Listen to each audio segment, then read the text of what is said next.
Welcome to YouTube channel Agree with Avant. Today further continue our economic series. Today we discuss about the law of diminishing marginal utility, its basic assumption, definition, its limitation and their practical importance. So let's start our video. What is marginal utility? Marginal utility basically means change in total utility resulting from a unit change in the quantity of commodity consumed. Means किसी ने भी कोई quantity consume की, उसके बाद में जो total utility के अंदर जो चेंज आया है वही हमारा मार्जिनल यूटिलिटी होता है। इसका फॉर्मूला क्या है? Change in total utility divided by में चेंज इन क्वांटिटी कंज्यूम्ड। इसमें मार्जिनल यूटिलिटी में क्या होता है, किसी ने अगर मान लिया 4 ऑरेंजेस कंज्यूम किए, उसके बाद उसने जब वो लास्ट वाला 5th ऑरेंज कंज्यूम किया ना, वो कंज्यूम करने के बाद में जो टोटल यूटिलिटी के अंदर जो चेंज आएगा वही मार्जिनल यूटिलिटी होता है। फिर हमारा आता है marginal utility analysis. Explain the consumer demands for a commodity. Means consumer की क्या डिमांड है उस कमोडिटी के लिए, किसी भी वस्तु के लिए कंज्यूमर की क्या डिमांड है। इसी से में जो हमारा लॉ ऑफ डिमांड है वो इसी से डिराइव हुआ है, मार्जिनल यूटिलिटी एनालिसिस से ही हमारा लॉ ऑफ डिमांड अराइव हुआ है। और ये में क्या बताता है कि इनवर्स रिलेशनशिप होता है quantity demanded and the price of commodity में। मीन्स जैसे जैसे हमारा जो प्राइस है कमोडिटी का बढ़ता रहेगा, जैसे कोई खास सीजन होता है उसके अंदर अनार है, उसका रेट मान लिया 150 रुपये किलो चला गया, तो उसकी डिमांड है वो वैसे ही घट जाएगी। तो ये में ये बातें कहाँ से पता चली? मार्जिनल यूटिलिटी एनालिसिस से ही पता चली। और लॉ ऑफ डिमांड भी यहीं से डिराइव हुआ है और कंज्यूमर डिमांड के बारे में ये बताता है। फिर हमारे आते हैं बेसिक असम्पशंस। बेसिकली इसके अंदर हम कुछ चीज़ों को अजम करके चलते हैं। हम ये को प्रैक्टिकली 100% जैसे लॉ ऑफ ग्रेविटेशन है, ये फुल्ली एक नेचुरल लॉ है, फिजिकल लॉ है, ये पूरी तरह 100 अप्लाई होते हैं, लेकिन इनके अंदर हमें कुछ अजम्पशन लेके चल के पड़ता है। Basically cardinal measurement of utility means एक पर्सन है वो एक्सप्रेस कर सकता है उसकी सेटिस्फैक्शन को एक बेसिक क्वांटिटेटिव फॉर्म में। जैसे किसी ने मान लिया 5 गिलास पानी पिया, तो वो 5 क्या है, वो कार्डिनल नंबर है, ताकि वो उसको मेज़र कर सके। और मेज़र करने की कैपेसिटी को ही हम कार्डिनल मेजरमेंट बोलते हैं यूटिलिटी की। फिर हमारा क्या आता है, जो यूटिलिटीज़ हैं वो एक दूसरे से इंडिपेंडेंट हैं। मीन्स एक गुड की यूटिलिटी अलग है, सेब की अलग यूटिलिटी है किसी के लिए भी, और उसके बाद ऑरेंज की अलग यूटिलिटी है उसी पर्सन सेम पर्सन के लिए। Utilities are independent by each other. और हम इसके अंदर एक क्या खास फैक्टर हो रहता है इंडिपेंडेंट के अंदर, जो अलग अलग हमारी यूटिलिटीज़ हैं उनको हम सबको ऐड भी कर सकते हैं, ये एडिटिव होती हैं बेसिकली नेचर में।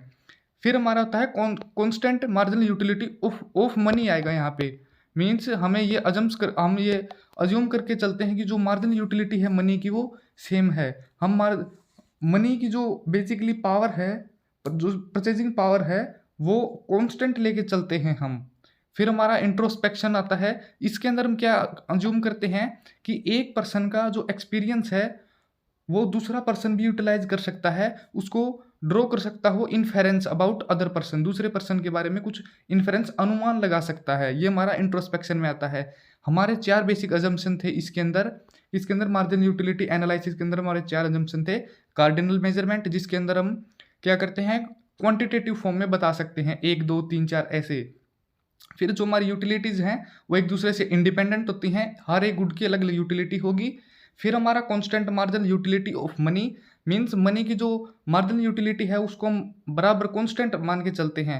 फिर हमारा इंट्रोस्पेक्शन आता है, मींस एक दूसरे से हम एक्सपीरियंस ले सकते हैं। ये हमारे सारे के सारे बेसिक अजम्पशन हो गए। फिर हमारा आता है law of marginal diminishing utility. देखो, additional benefit which a person derive from a given increase in the of stock. Means कोई भी हम किसी भी चीज़ को कंज्यूम करते हैं, उससे हमें जितना भी एडिशनल बेनिफिट हुआ हमारी यूटिलिटी के अंदर, जैसे जैसे स्टॉक बढ़ता गया उससे जो भी हमें एडिशनल बेनिफिट मिल रहा है, तो वो हमारा law of diminishing marginal utility में आएगा। Diminishes with each every increase in stock.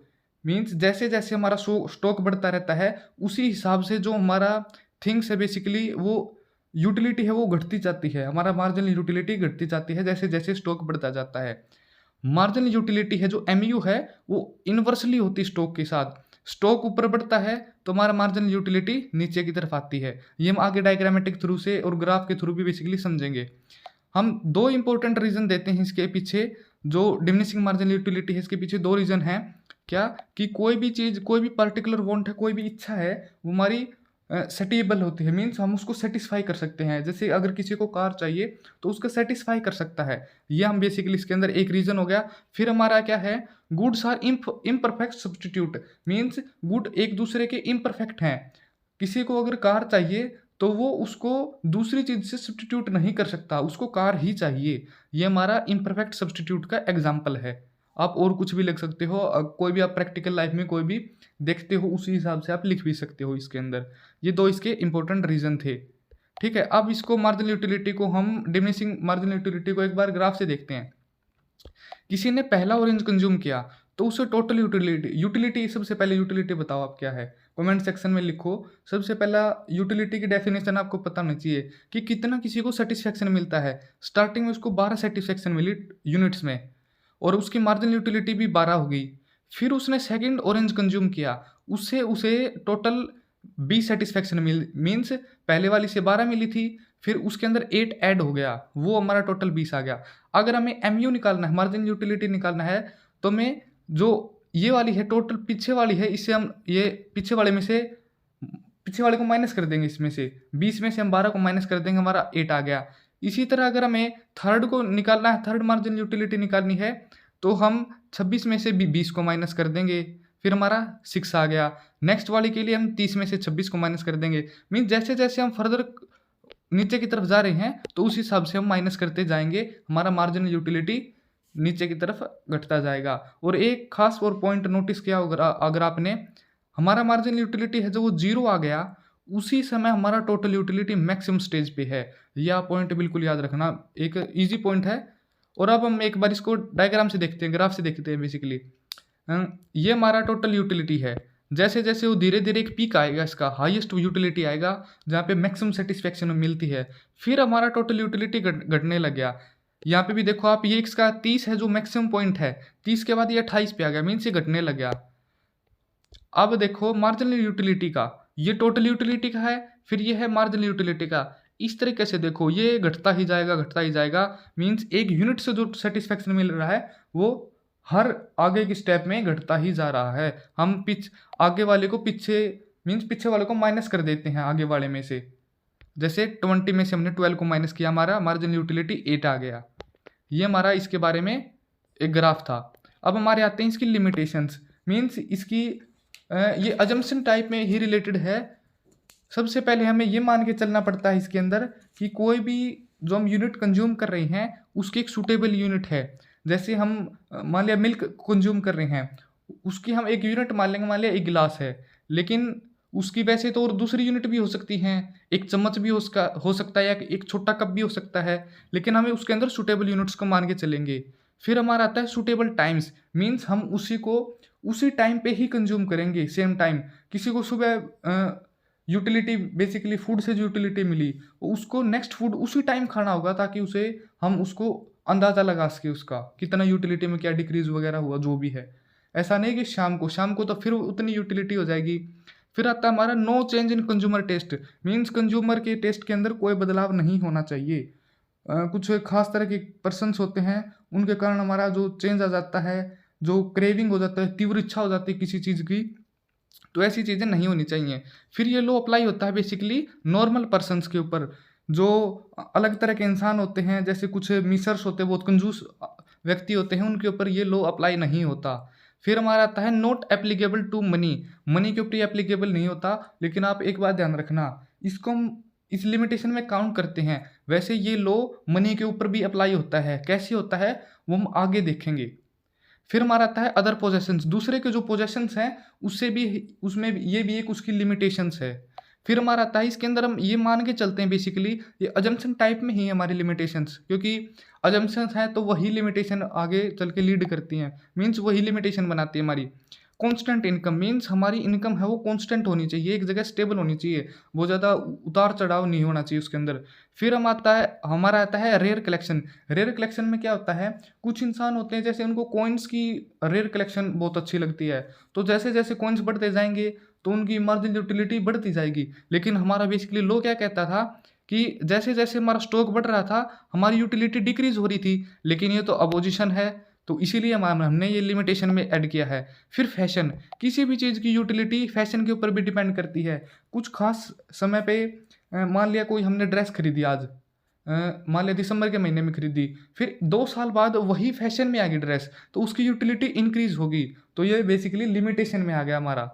Change in other people stock, दूसरे के पीपल में स्टॉक में चेंज होने से भी हमारा जो हम लिमिटेशन में काउंट करते हैं, इससे हमारी यूटिलिटी के ऊपर एक इफेक्ट आता है।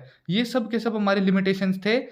यूनिट हो गया, सुटेबल यूनिट, टाइम है, नॉर्मल पर्सन वगैरह सब आप ये एग्जाम में लिख देना। फिर हम आता है कंक्लूजन। हम फाइनली हमने क्या कंक्लूड किया? हमने ये कंक्लूड किया कि अगर हमारी कंडीशन फुलफिल नहीं होंगी तो वो ये लो अप्लाई नहीं होंगे। जैसे बहुत सारे एक्सेप्शन केसेस में नहीं हो रहे थे, जैसे कुछ एक्सेप्शन पर्सन थे, जैसे मीसर्स थे, अगर कांस्टेंट इनकम नहीं थी तो ये लोग गलत भी साबित हो जाता है। तो इसका एक कंक्लूजन है। फिर हमारा आता है प्रैक्टिकली इंपॉर्टेंस, मीन्स कहाँ पे हम इसको प्रैक्टिकली अप्लाई कर सकते हैं। सबसे पहला हमारा टैक्सेशन के फील्ड में, मीन्स जो हमारी गवर्नमेंट है जो भी वो टैक्स लगाती है, जो प्रोग्रेसिव सिस्टम होता है टैक्सेशन का, जैसे अमीरों के ऊपर ज़्यादा टैक्स लगा दिया और वहीं से जो पैसा है वो अर्न किया और पब्लिक फाइनेंस के अंदर वो लगा दिया सारा का सारा पैसा। जो भी थ्योरी है या प्रैक्टिस है टैक्सेशन की, वो हमारे इसी लॉ से आती है। फिर आता हमारा प्राइस डिटर्मिनेशन, किसी भी चीज़ के प्राइस को डिटरमाइन करने में हमारा ये लॉ हमारे हेल्प करते हैं डायरेक्टली, क्योंकि जैसे सप्लाई इंक्रीज होगी तो कमोडिटी हमारी क्या होगी, डिक्रीज होने लग जाएगी, बेसिकली प्राइस उसका गिर जाएगा। तो इन्वर्सली प्रोपोर्शनल, अगर प्राइस इंक्रीज हो गया तो उसकी डिमांड डिक्रीज हो जाएगी। फिर हमारे जो हाउस होल्ड है, जो हमारे घरेलू खर्चे हैं, उनके अंदर कैलकुलेशन वगैरह में भी हमारी लॉ हेल्प करता है। फिर हमें बताता है कि ये downward slapping of demand curve, जो हमारा डिमांड कर्व था, जो बेसिकली हमारी डिमांड्स थी, उनका जो कर्व घट रहा था वो क्यों स्लोप कर रहा था ऊपर से नीचे की तरफ, डिमांड, इसके रीजंस को भी बताने में हमें हेल्प करता है। जो हमारे बहुत सारे इकोनॉमिक लॉज हैं, जैसे मैं बात करूँ लॉ ऑफ डिमांड है, या फिर जो कंसेप्ट है कंज्यूमर सरप्लस का, ये सब के सब किसके ऊपर डिपेंड हैं? ये सारे के सारे इन्हीं लॉ से आए हैं। डिमिनिशिंग मार्जिनल यूटिलिटी, इन सब से ही आए हैं लॉज। फिर हमारा आता है सोशलिज्म, रह गया था हमारा। सोशलिज्म में क्या है, जो गवर्नमेंट होते हैं, जो सोशलिस्ट आइडियोलॉजी होती है, बेसिकली उसके अंदर क्या होता है कि वेल्थ को रीडिस्ट्रीब्यूट करेंगे सारे के सारे पीपल्स में, सबके सब कॉमन पीपल्स में बराबर संपत्ति का वितरण होगा। ये हमारा सोशलिज्म है, ये भी उन्हीं लॉ से आया है। फिर हमारा value in use and value in exchange, means जो हमारे किसी भी चीज़ कोई भी चीज़ कितनी यूजफुल है वो हमारा वैल्यू इन यूज होता है। और कोई भी चीज़ की हम अगर एक्सचेंज में जाएं तो उसकी क्या वैल्यू मिलेगी, ये हमारा वैल्यू इन एक्सचेंज है। ये सब के सब हमारे किसके ऊपर बेस हैं, ये इनके एक प्रैक्टिकल इंपॉर्टेंस है इन ऊपर वाले लॉज की जो हमने अभी पढ़े हैं। प्रैक्टिकल इंपॉर्टेंस समझ में आ गई? अगर आपको समझ में नहीं आ रहा है तो कोई भी अगर कंसेप्ट में आपको दिक्कत हो तो कमेंट सेक्शन में आप लिख सकते हैं। और वीडियो को अभी थोड़ा ही रहता है बस, आप इसको कंटिन्यू करो वीडियो को। देखो मैंने इसके कुछ फोटो भी लगाए हैं, जैसे एक्सचेंज में हो गया, ये टैक्सीज वगैरह में, फिर सोशलिज्म में और हाउस होल्ड एक्सपेंडिचर में, इन सब का यूजफुल है, प्रैक्टिकल इंपॉर्टेंस है। फिर हमारा आता है marginal utility of money. Money की क्या मार्जिनल यूटिलिटी है? जो मार्जिनल यूटिलिटी है मनी की, वो इंक्रीज होती जाती है जैसे जैसे हमारा बेसिकली मनी और सप्लाई और बढ़ती जाती है। इसका मतलब ये तो डिमिनिशिंग मार्जिनल यूटिलिटी के खिलाफ हो गया, क्योंकि वो क्या कह रहा था, जैसे ही हमारी बेसिकली जो सप्लाई बढ़ती है, हमारी जो क्या कहेंगे उसको, जो यूटिलिटी है बेसिकली वो डिक्रीज हो जाती है। तो ये तो अपोज हो गया उसका, लेकिन ये लो उसके ऊपर भी अप्लाई होता है। कैसे होता है? जैसे जैसे हमारा जो अमाउंट है इंक्रीज मनी का, एक पर्सन के पास 10,000 रुपये मान लिया, तो वो उसके 1,000 रुपया उसने कहीं पे भी छोड़ दिया, कुछ भी हो गया उसके साथ, 1,000 रुपये हैं। दूसरी तरफ 1 करोड़ की संपत्ति वाला व्यक्ति है, उसके लिए 1,000 की वैल्यू क्या होगी? बहुत कम होगी। तो इससे हमें पता चलता है कि जैसे जैसे अमाउंट ऑफ मनी में इंक्रीमेंट होता जाता है तो मनी के कारण उसकी वैल्यू कम होती जाती है और उसे लेस एक्स्ट्रा प्लेजर मिलता जाता है। उसे जो सुख शांति मिल रही थी मनी से वो घटती जाती है। वैसे ये प्रैक्टिकल लेवल की कॉमन बातें हमारी, सुख शांति, वैसे ऐसी बातें इकोनॉमिक्स में हम नॉर्मली काउंट नहीं करते। फिर हमारा आता है marginal utility and money. Marginal utility and price are interrelated. जो एमयू है और प्राइस है ये इंटर रिलेटेड है। मैंने कई बार आपको बता दिया है, प्राइस बढ़ेगा तो बेसिकली डिमांड घट जाएगी, ये सब यूटिलिटी है। तो ये सब मैंने आपको बता दिया है। Marginal utility determine the price, marginal utility ही हमारा प्राइस को डिटरमाइन करती है। और जो प्राइस और मार्जिनल यूटिलिटी हैं ये दोनों अप एंड डाउन इकट्ठे जाते हैं। मीन्स जैसे जैसे हमारा प्राइस बढ़ता जाता है मार्जिनल यूटिलिटी भी बढ़ती जाती है हमारा, ठीक है। फिर हमारा आता है marginal utility and supply. Marginal utility function है सप्लाई का एंड वेरी करती रहती है सप्लाई के साथ में। जैसे अगर फूड का प्राइस अनलिमिटेड सप्लाई होगी फूड की मार्केट के अंदर, तो हमारा MU मार्जिनल यूटिलिटी 0 हो जाएगा। अगर कोई स्केयर फूड है जिसकी मान लिया किल्लत है, वो लिमिटेड सप्लाई में होगा, तो उसका MU क्या रहेगा, पॉजिटिव रहेगा। ये सब के सब हमारा मार्जिनल यूटिलिटी एंड सप्लाई के बारे में था। और मार्जिनल यूटिलिटी एंड मनी के बारे में आप एक बात ध्यान रखना, जो MU है हमारा, वो प्राइस अगर बढ़ता जाएगा तो MU भी हमारा बढ़ता जाएगा, ठीक है। ये हमारा मार्जिनल यूटिलिटी ऑफ मनी के बारे में सब कुछ था। ये हमारा वीडियो का एंड है। अगर आपको वीडियो अच्छी लगी हो तो लाइक करना, शेयर करना और सब्सक्राइब करना चैनल को। Thank you friends.